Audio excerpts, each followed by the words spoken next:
Welcome to Shriji food. આજે આપણે બનાવીશું ગુજરાતી મેથીના ઢેબરા.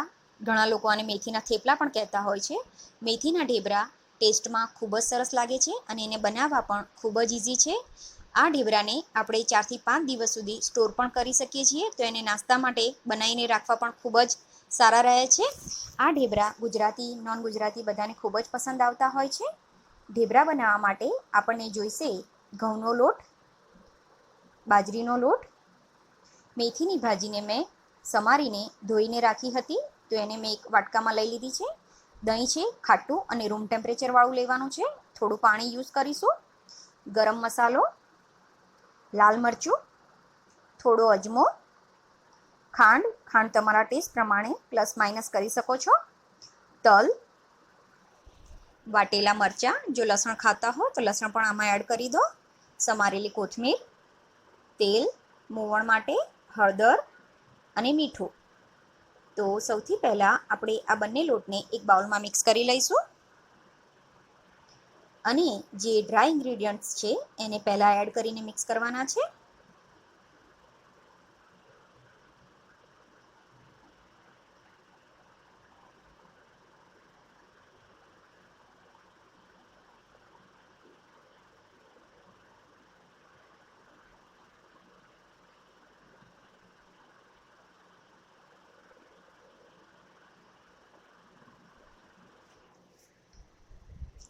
આને એકવાર મિક્સ કરી લઈએ. ઘણા લોકો આ ઢેબરા એકલા ઘઉંના લોટથી પણ બનાવતા હોય છે, પણ બાજરીનો લોટ યુઝ કરવાથી આ ટેસ્ટમાં પણ સારા લાગે છે અને સોફ્ટ રહે છે. હવે એમાં તેલ એડ કરી દઈએ. હવે વાટેલા મરચાં, કોથમીર અને મેથીની ભાજી એડ કરી દઈશું.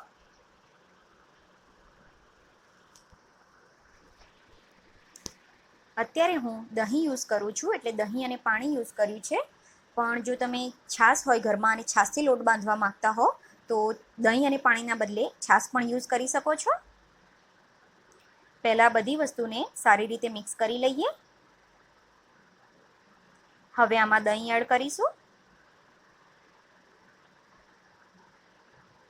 દહીં મિક્સ થઈ જાય એટલે જરૂર પડે એ પ્રમાણે થોડું થોડું પાણી એડ કરતા જઈને પરાઠા કરતાં થોડો કઠણ લોટ આનો બાંધવાનો છે.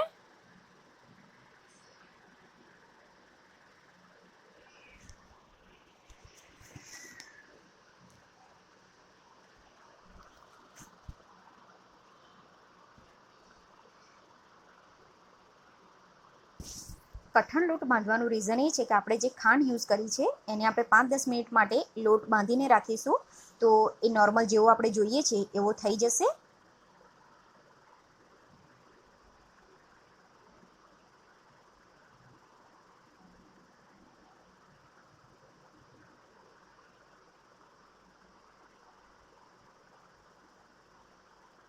હવે તમને લાગે કે આ રીતે બંધાઈ ગયો છે, એ પછી પાણી યુઝ નહીં કરવાનું, એને તમારે મસળીને જ એક સરખો કરી દેવાનો છે.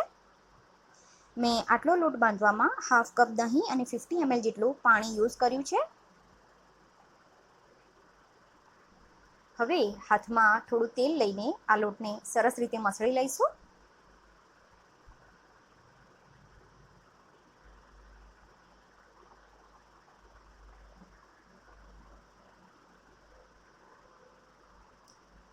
લોટ બંધાઈ ગયો છે, તો હવે આપણે એને કવર કરીને 10 મિનિટ માટે રહેવા દઈશું. 10 મિનિટ પછી હવે આપણે એને ફરીથી મસળી લઈશું. આપણે આનો લોટ બાંધવામાં ખાંડ યુઝ કરી છે, તો એને વધારે વાર રાખવાનો નથી, નહીં તો એ સોફ્ટ થઈ જશે વધારે. તો હવે આપણે આમાંથી લુવા બનાવી લઈશું.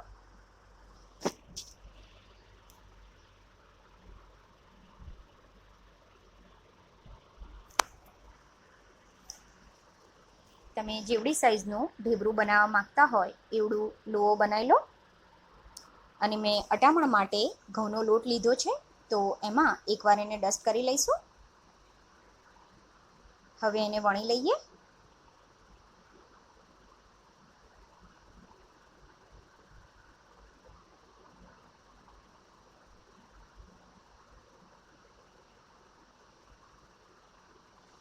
બાજરીનો લોટ લીધો છે એટલે કદાચ આ રીતે કિનારી તૂટે તો એને સરખી રીતે આ રીતે કરીને વણી લેવાની છે. હું અત્યારે એને આ રીતના મીડિયમ થીક રાખું છું. લોઢી ગરમ થઈ ગઈ છે, તો હવે જે વણેલો ભાગ છે એ ઉપરનો એ લોઢીમાં નીચે જાય એ રીતે આપણે એને લોઢીમાં નાખી દઈશું. અત્યારે ગેસની ફ્લેમ સ્લો રાખવાની છે અને આ શેકાય ત્યાં સુધી આપણે બીજું પણ વણી લઈએ.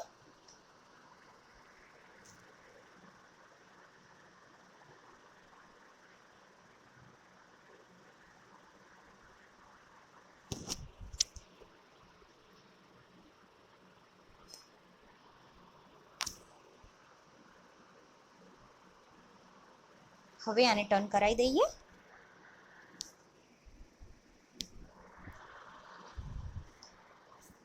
એને બીજી સાઈડ ફેરવીએ ત્યારે ગેસની ફ્લેમ મીડિયમ કરી દેવાની છે.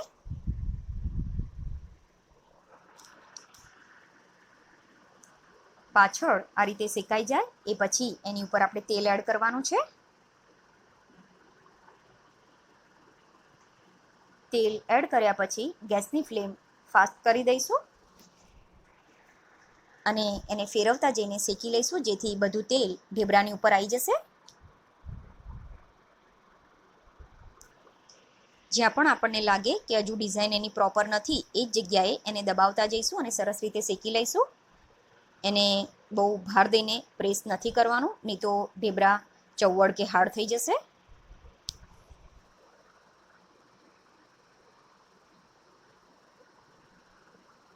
હવે આ રેડી છે, તો આ જ રીતે આપણે બીજું શેકી લઈએ.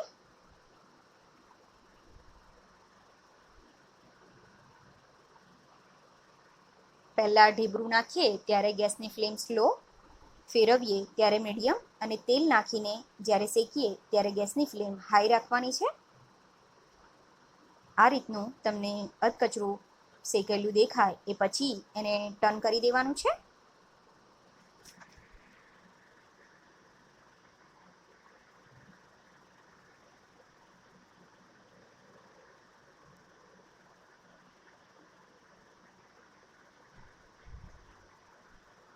ચેક કરી લઈએ. હવે ગેસની ફ્લેમ હાઈ કરી દઈશું અને આની ઉપર તેલ લગાવી દઈશું.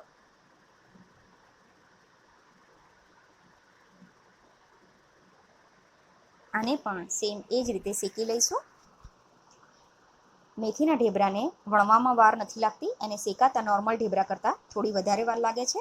તો જો ઘરમાં 2 જણ હો તો આ ઢેબરા ફટાફટ થઈ જાય છે.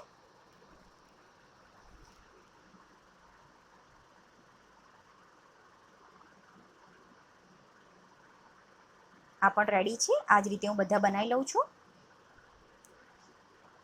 હવે આને એક સર્વિંગ પ્લેટમાં મૂકી દઈશું. હવે આપણા મેથીના ઢેબરા સર્વિંગ માટે રેડી છે. મેં અત્યારે એને દહીં, ગોળ, મરચાંનું અથાણું અને ઘરના દેશી ઘી સાથે મેં સર્વ કર્યું છે. તમે આ ઢેબરાને જો બાળકોને લંચ બોક્સમાં આપવા માંગતા હો તો આની ઉપર જામ લગાવીને પણ આપી શકો છો. આપણે આ ઢેબરામાં ખાટો, મીઠો, તીખો બધા ટેસ્ટનું કોમ્બિનેશન કર્યું છે. એટલે આ ઢેબરાને જો તમે એમનેમ ખાશો તો પણ એ ખૂબ જ ટેસ્ટી લાગે છે. અને આપણે આનો લોટ દહીંથી બાંધ્યો છે, તો આ ઢેબરા 4 થી 5 દિવસ સુધી તમે સ્ટોર કરી શકો છો. તમે આને સાતમ માટે પણ આગલે દિવસે બનાવીને રાખી શકો છો. આ ઢેબરા આવા ને આવા 4 થી 5 દિવસ સુધી ફ્રેશ અને સોફ્ટ રહે છે. આઈ હોપ તમને મારો આજનો વિડીયો પસંદ આવ્યો હશે. તમે જો આ વિડીયોને હિન્દી લેંગ્વેજમાં જોવા માંગતા હો તો મેં ડિસ્ક્રિપ્શન બોક્સમાં ઇન્ગ્રીડિયન્ટ્સની અને હિન્દીની લિંક મેં આપેલી છે, તો ત્યાંથી તમે જોઈ શકો છો. આવા જ બીજા વિડીયો શીખવા મારી ચેનલને સબસ્ક્રાઈબ કરવાનું ના ભૂલશો.